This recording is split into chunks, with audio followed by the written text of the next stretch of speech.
This is your sixth program in a series on the principles of accounting.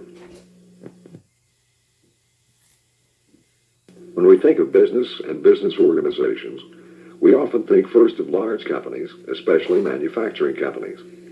While most firms are small, most business is indeed done by big firms, but not always in manufacturing. In fact, today many more persons are employed in service jobs for the government and in private companies. Service may include transportation, as by airlines or railroads, banking, insurance, real estate and securities brokerage, entertainment, advertising, and so on. These personal services are usually supplied through business enterprises. Professional services are usually supplied through professional enterprises with one or more doctors, lawyers, dentists, accountants, engineers, or architects supplying personal services. Two ways of accounting for revenue are on a cash basis and on accrual basis.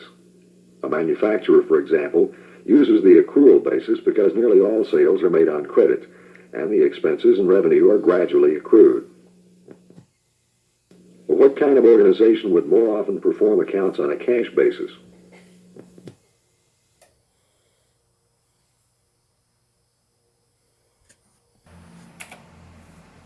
Yes. A doctor or a lawyer, or perhaps even an advertising agency, would, more likely than a manufacturer, consider for accounting and income tax purposes that income has not actually been received until it has been paid in cash or equivalent. In a similar way, one might keep accounts which enter expenses only when they are paid in cash, even though the liability for them might be accruing earlier. You can see that if the only revenue considered is the cash received, and the expenses accounted for were mostly shown as cash paid out, fewer entries might be made in the books. Which method seems to be the simplest?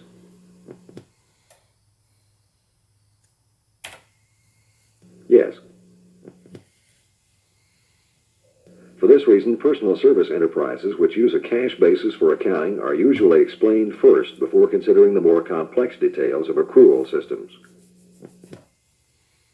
But you should realize that such a simplified system may leave many questions unanswered and ignore many factors. One accrual expense which must usually be included is the depreciation cost of relatively permanent assets such as equipment. Another may be supplies bought in quantity but used up slowly, although if there are several kinds of supplies which are purchased at different times and which are not too expensive, it may be better to charge them as expenses when they are purchased. Why is this?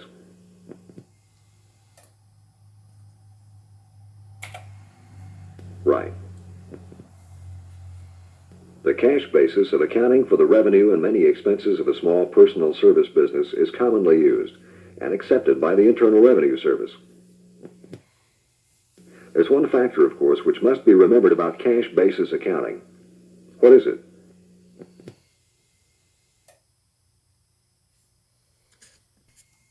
Right.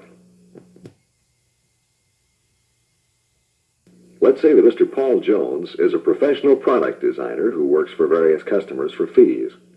He would have asset accounts for cash and equipment, liabilities of salaries and taxes payable, and equity accounts for originally paid-in capital and monthly revenues and expenses, separated into fees received, salary, tax, rent, utilities, depreciation, supplies, automobile, and perhaps several other kinds of expenses.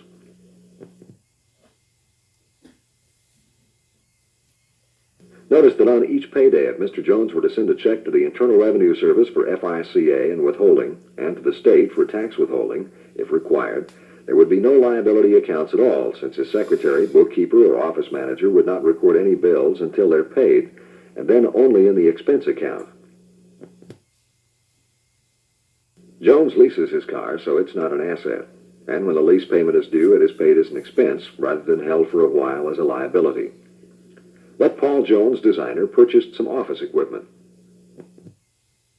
If it had been leased instead and taxes paid as incurred, how many asset and liability accounts would there have been?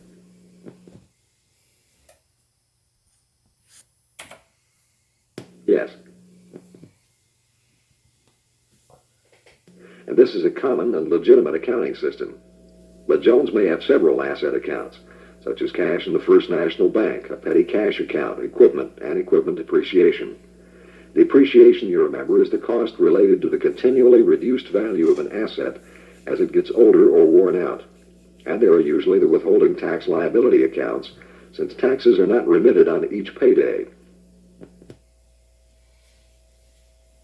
Jones keeps a combined cash journal and a general ledger with about a dozen accounts bound in it.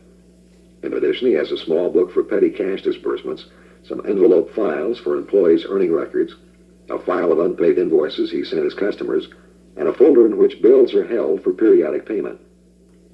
No receivables or payables are set up as assets or liabilities. What kind of accounting system is this?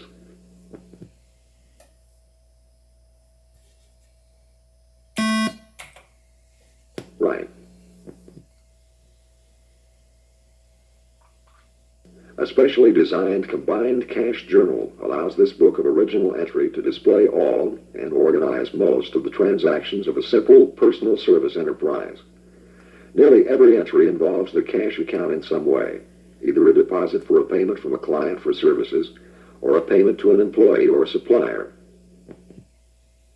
For this reason, the debit and credit columns of the company's main checking account are isolated and here at the left of the transaction description column. A typical entry in the journal would be a payment for gasoline and other auto supplies to the Martin service station. Their bill for July was $85, paid on August 10th. What entries would be made first? Right. When Mary Smith, an employee, was paid for her work, $100 was debited to salary expense, $90 was credited to cash for her paycheck, $6 was credited to FICA taxes payable, and $4 was credited to employees' withheld income tax payable. In this transaction, did the debits equal credits?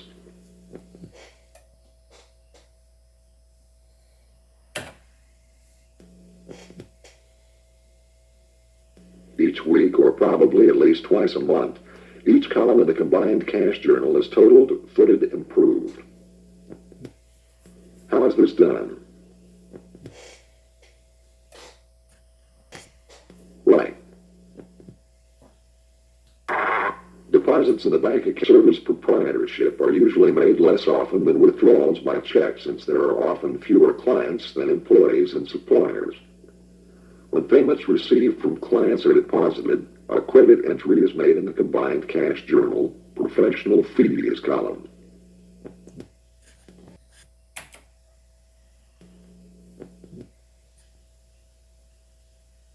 A person who owns and operates a service enterprise is usually paid by periodic withdrawals, which are recorded in a drawing account and in the journal. The owner must then separately file FICA and income tax payments and returns.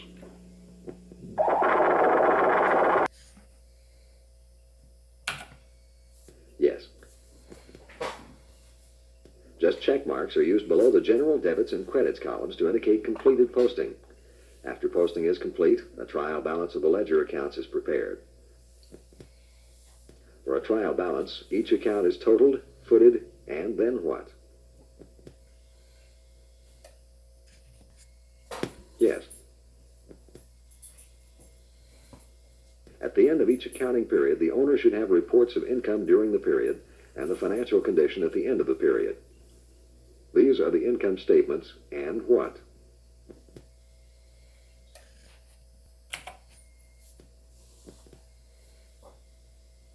To prepare these reports, some special entries should be made, such as the accrual of depreciation expenses. In addition, the temporary equity accounts of revenue, expense, and owner's withdrawals should be closed out and set up for the new period. A worksheet is used to close out these accounts and prepare the periodic reports. A wide column is provided for the account names, a narrow one for their numbers, and several ruled columns are available for the trial balance and adjustments, the income statement, and the balance sheet. Which of these are temporary equity accounts?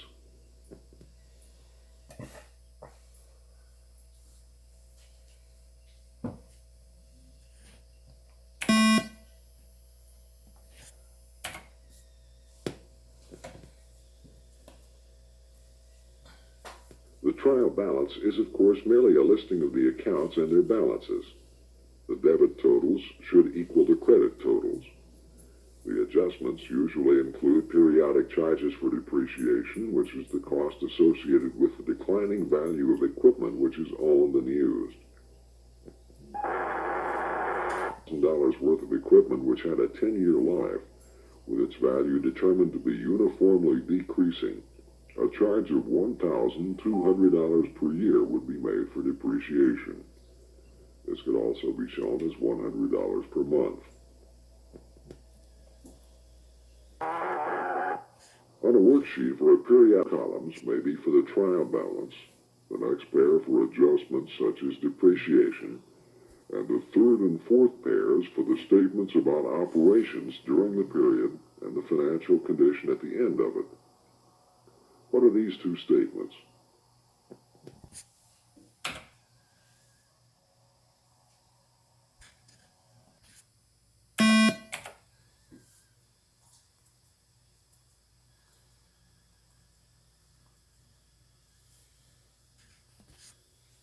The net income during the period affects the condition at the end of the period as shown by the balance sheet, too. Where will its effect be primarily shown?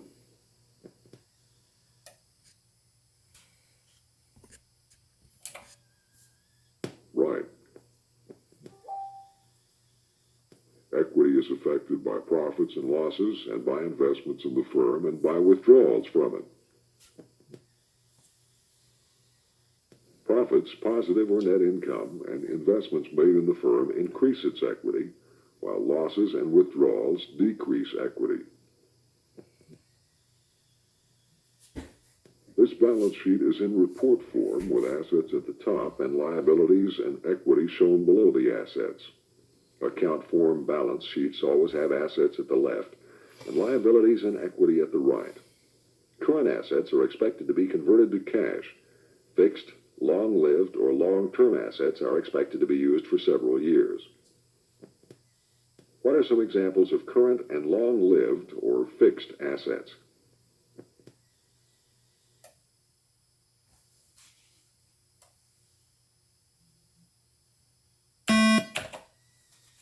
Yes. Current liabilities must be paid within 12 months. Long-term liabilities after at least 1 year. What are some examples of such liabilities? Right.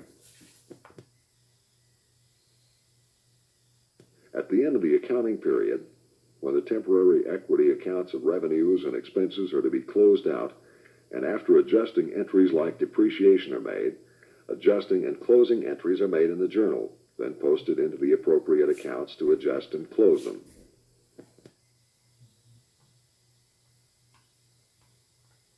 For example, depreciation expense is debited and accumulated depreciation is credited as an adjusting entry. Typical closing entries are debiting the total of revenues and crediting the expense and revenue or income summary with the same amount, and debiting this summary with the total expenses, and crediting each expense account which makes up the total. Finally, the summary is debited with the total net income for the period, with the capital account credited with the same amount. And the capital account is debited with the total withdrawals from it by the owner, this amount being credited to the owner's drawing account. What balances are then left at the beginning of a new period in each of these temporary equity accounts in this simple accounting system?